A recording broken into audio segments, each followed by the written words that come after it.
The rain in Willow Creek doesn't just fall, it drowns the world in a heavy, rhythmic gray. Most people lock their doors and retreat to the warmth of their families, but for Adam Brooks, the silence of his home is a constant companion. He is a man who knows the weight of responsibility and the hollow ache of a house that feels too large for two. But tonight, at 2:17 a.m., a single, desperate knock on his door is about to shatter the quiet life he's built and pull him into a world of secrets he never imagined. Adam Brooks was a man of calloused hands and a quiet heart. At 35, his life was a revolving door of maintenance shifts at the local hospital and the soft, precious moments he spent with his 6-year-old daughter, Sophie. Tonight, the rain was relentless, sheets of water blurring the maple trees that lined his modest driveway. He had just unclipped his badge, the plastic clicking against his damp jacket, when he paused by Sophie's room. He watched her for a moment, the way her small chest rose and fell, the soft glow of the pink nightlight casting shadows of stuffed animals against the wall. She was his world, the anchor that kept him steady after his wife had passed 3 years ago. He moved to the kitchen, the floorboards groaning under his weight, and set a kettle to boil. He lived for these quiet hours, the time when he could simply be without the world asking anything of him. Then, it came. A sharp, frantic rapping at the front door. Adam froze. In Willow Creek, no one knocked at 2 in the morning unless there was a fire or a tragedy. He moved to the window, pulling the curtain back just enough to see a figure huddled on his porch. Under the flickering yellow porch light stood a woman. She was soaked to the bone, her blonde hair clinging to her face like webbed silk. She wasn't wearing a coat, only a thin, expensive-looking sweater that was now heavy with rain. He unlocked the door but kept the chain on. "What do you need?" he asked, his voice low so as not to wake Sophie. The woman looked up. Her eyes were a piercing, haunted blue, filled with a mixture of terror and deep-seated exhaustion. Her lips were blue from the cold. "I'm sorry," she whispered, her voice trembling. "I lost my phone, my bag. I just need somewhere safe. Just until the rain stops. Please." Adam looked at her. He saw the way she held herself, shoulders hunched, arms wrapped tightly around her chest. She looked like a bird with a broken wing. He thought of Sophie sleeping down the hall. Every instinct told him to protect his home, to tell the stranger to keep walking. But then he saw her hand grip the porch railing. Her knuckles were white, and she was shaking so violently he thought she might collapse. "Shoes off on the mat," Adam said, sliding the chain back. "My daughter is sleeping." She stepped into the warmth of the hallway, a trail of water following her. She looked around the living room at the lumpy couch, the shelves filled with well-worn children's books, and the tiny backpack leaned against the wall. She looked as though she had stepped into another dimension. Adam disappeared for a moment and returned with a thick, oversized sweatshirt and a wool blanket. "Dry off," he commanded softly. "I'll make some tea." "I'm Linda," she said, her voice catching as she took the clothes. "You don't even know who I am. Why are you helping me?" Adam paused, looking at the steam rising from the kettle. "I don't need to know who you are to know that no one should be standing in the rain at 2 a.m. Here, use the couch. There's a note on the table with where the extra blankets are. I have to get some sleep before Sophie wakes up." As Adam walked down the hall, he didn't see Linda sink onto the couch, burying her face in the scent of his clean, cotton sweatshirt. He didn't see the way she clutched the blanket as if it were a life raft. For the first time in years, Linda wasn't a headline, a brand, or an heiress. To the man in the other room, she was just a person in the rain. But as she reached into her pocket to pull out the one item she had managed to save, a shimmering, diamond-encrusted gold necklace, the weight of her old life threatened to pull the walls of this peaceful house down around them. The morning light in the Brooks household didn't arrive with a fanfare. It crept in through the kitchen window, illuminating the dust motes dancing over a half-empty mug of tea. For Adam, mornings were a ritual of burnt toast and tangled hair. But today, the air in the house felt different, charged with a secret that was currently asleep on his living room sofa. Adam moved with the practiced silence of a ghost, trying to get the coffee started without waking his guest. But he wasn't fast enough for Sophie. The 6-year-old burst from her room, her blonde pigtails already half undone from sleep, clutching her favorite stuffed bunny, Carrot. "Dad! There's a lady on the couch!" Sophie whispered, shouted, her eyes wide with the kind of pure, unadulterated curiosity only a child possesses. "Shoo, Sophie." "She's resting," Adam whispered back, kneeling to her level. "She got caught in the rain last night. We're being kind, remember?" Sophie nodded solemnly, then immediately tiptoed to the doorway of the living room. Linda was stirring. The harsh blue of the previous night's terror had faded, replaced by the soft, pale light of morning. She looked smaller in the daylight, swallowed by Adam's oversized gray sweatshirt. "You're the rain lady," Sophie announced, stepping into the room. Linda blinked, her eyes fluttering open. For a split second, she looked panicked, her hand flying to her neck as if searching for something. Then, her gaze landed on Sophie. A slow, tentative smile broke across her face, the first real smile Adam had seen. "I guess I am," Linda replied, her voice still raspy.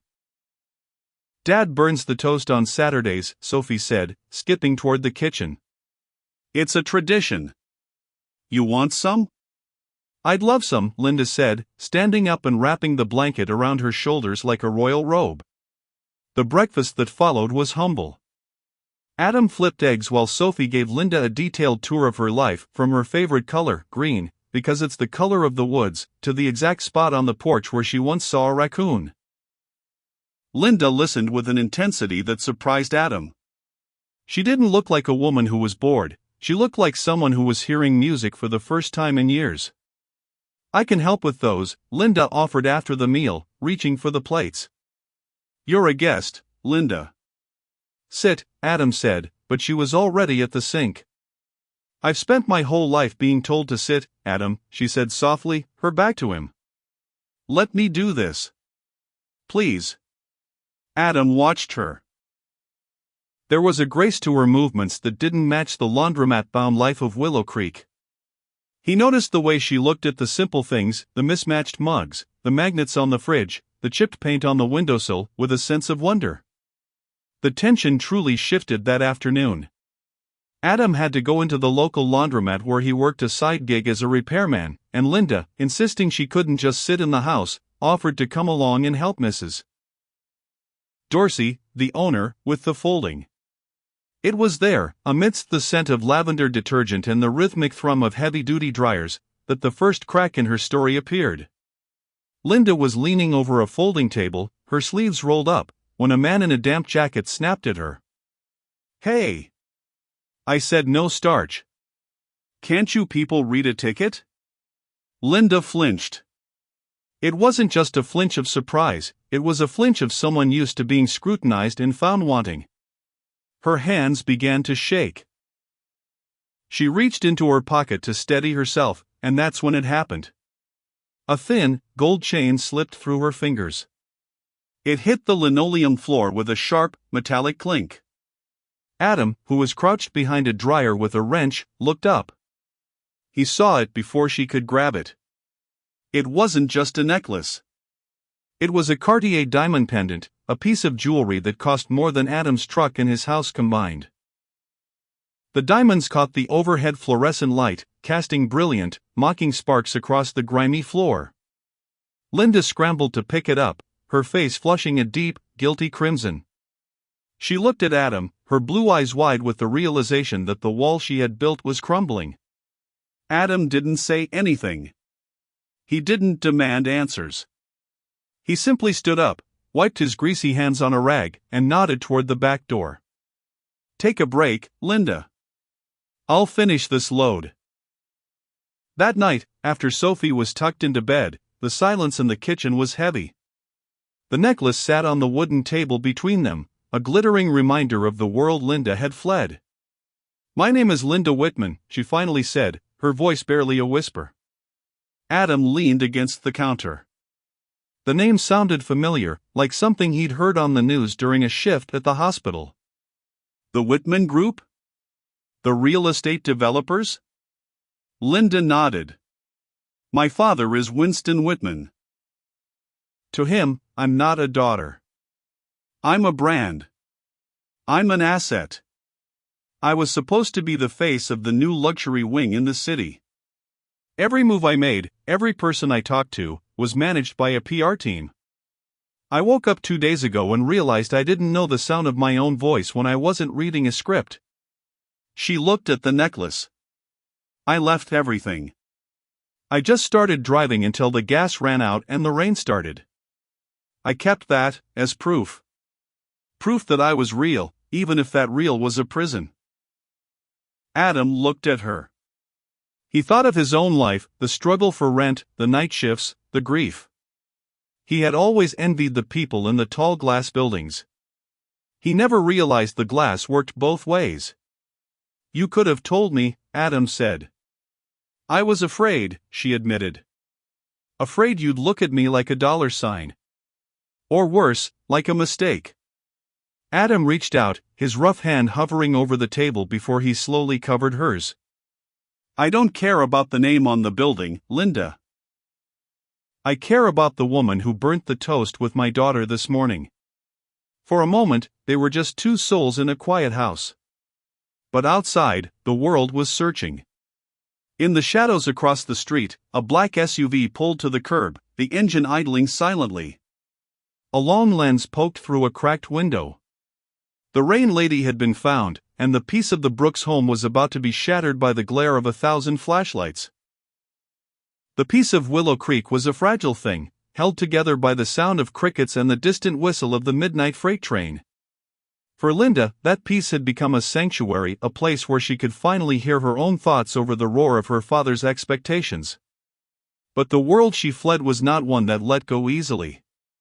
It was a world built on acquisition, and Winston Whitman viewed his daughter as his most valuable acquisition of all.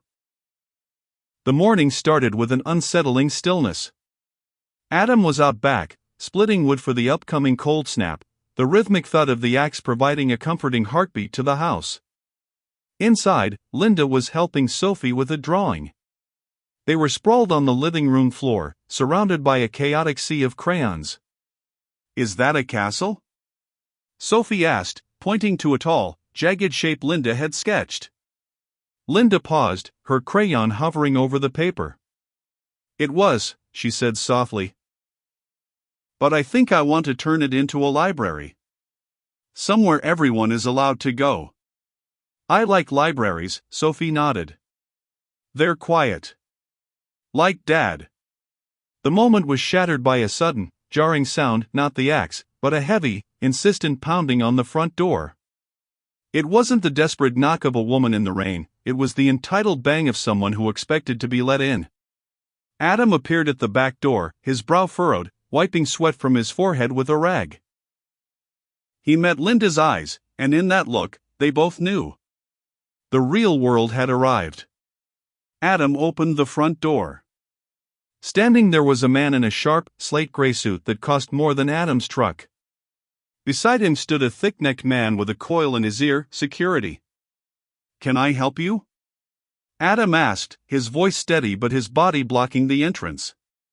We're looking for Linda Whitman, the man in the suit said, his voice clipped and professional. We know she's here. There was a sighting at the laundromat yesterday. Photos have already hit the tabloids. Linda stood up from the floor, her heart hammering against her ribs like a trapped bird. She walked to the door, placing a hand on Adam's shoulder. It's okay, Adam. The man in the suit looked past Adam, his eyes scanning the modest living room with a visible, condescending distaste. Linda. Your father is extremely disappointed. This sabbatical has caused a 3-point dip in the company's public perception. We have a car waiting. We can handle the local witnesses quietly. Adam's jaw tightened at the word witnesses. She isn't a prisoner, he said, his voice dropping an octave. And this isn't a crime scene. It's a home. It's a shack, the suit retorted, finally looking Adam in the eye. And you're a maintenance man who is currently interfering with a multi-million-dollar estate. I'd suggest you step aside before your home becomes a legal liability. The tension was a physical weight in the room. Sophie, sensing the hostility, crawled behind the couch, clutching Carrot the bunny. Seeing his daughter's fear flipped a switch in Adam. He stepped forward, forcing the two men back onto the porch. "I don't care who her father is," Adam said, his voice vibrating with a quiet, dangerous intensity. "She stays as long as she wants to stay. Now, get off my property before I call the sheriff." The suit smirked, a cold, predatory expression. "The sheriff? "We own the firms that fund this county, Mr. Brooks." You're playing a game you don't even know the rules to." "I'm not playing a game," Adam replied. "I'm protecting a guest." Linda stepped between them, her voice trembling but clear. "I'm not going with you, Marcus. Tell my father if he wants to talk to me, he can come here. He can see the shack for himself. But I am done being a face on a brochure." The men retreated, but the victory felt hollow. As the black SUV peeled away, Adam turned to see a flash from the bushes across the street. Then another. The paparazzi had arrived. Within minutes, the quiet street was swarmed. Cameras with lenses the size of telescopes peered through the maple trees. Men shouted Linda's name from the sidewalk, demanding she show the diamond necklace. "They won't stop," Linda whispered, sliding down the wall to the floor. "I've brought this to your doorstep, Adam. I've ruined your peace. Sophie. She's scared." Adam knelt beside her, ignoring the shouting voices outside. "You didn't bring this here. They did. And we're not going to let them win." But as night fell, the conflict deepened.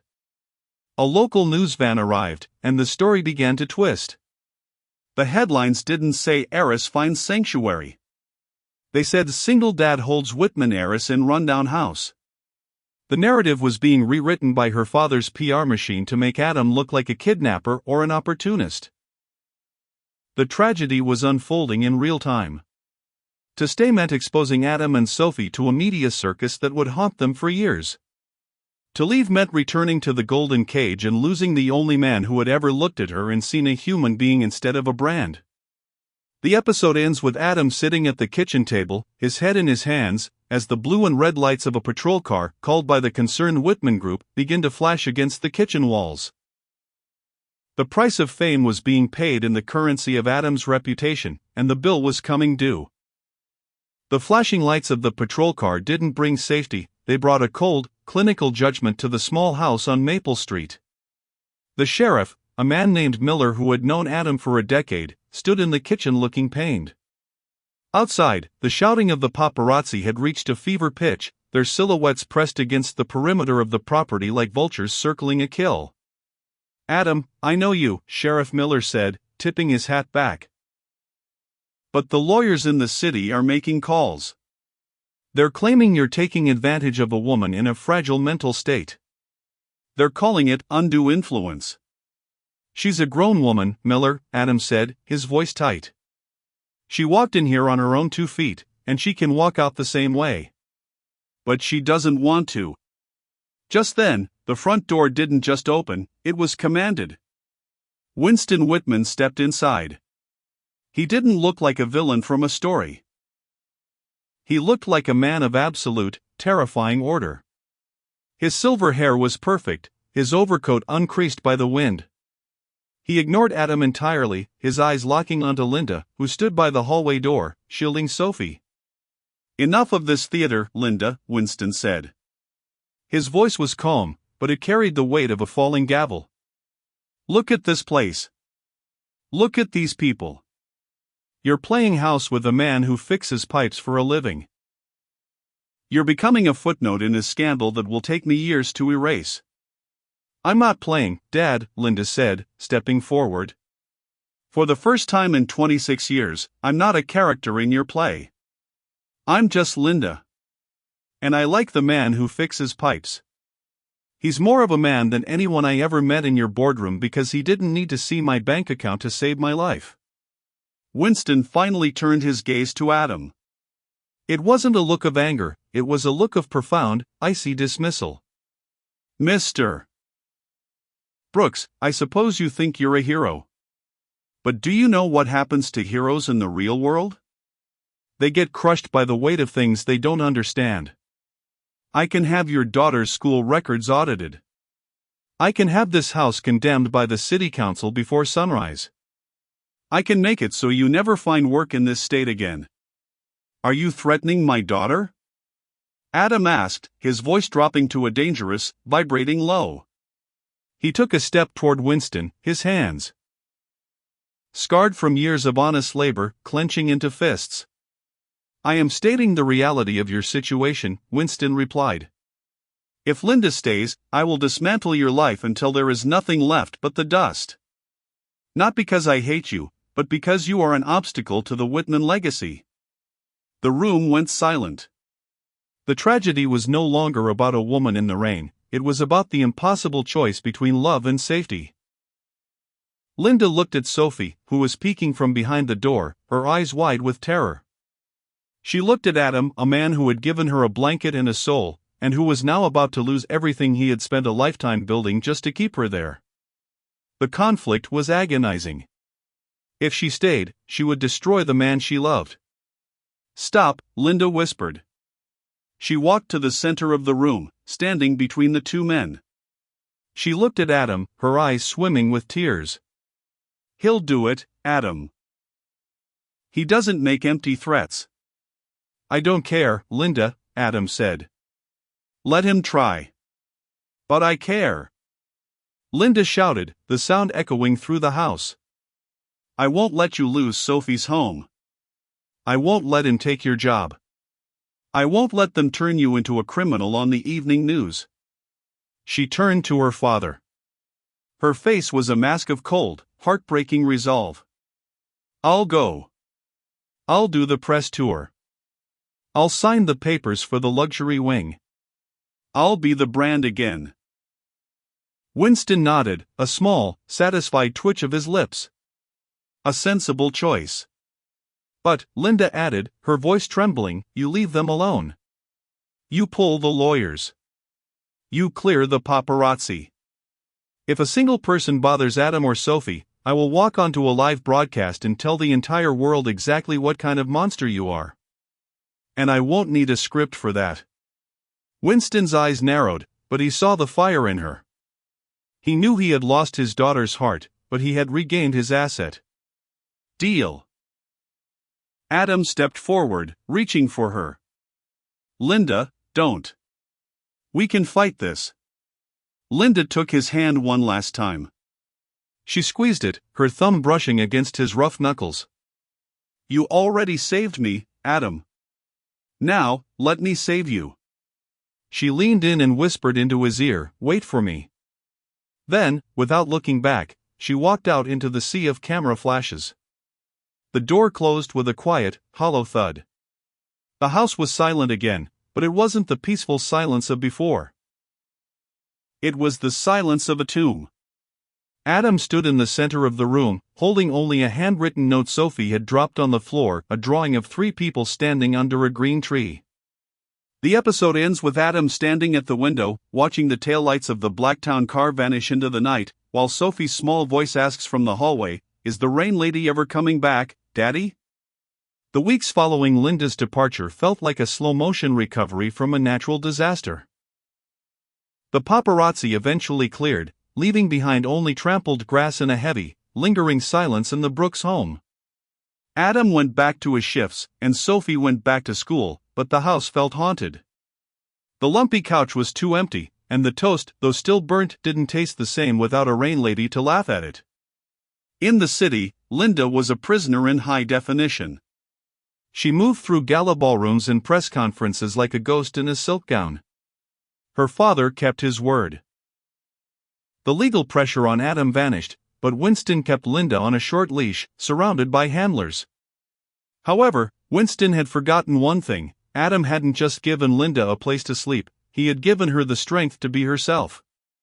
The climax began on a Tuesday, exactly 1 year since that first midnight knock.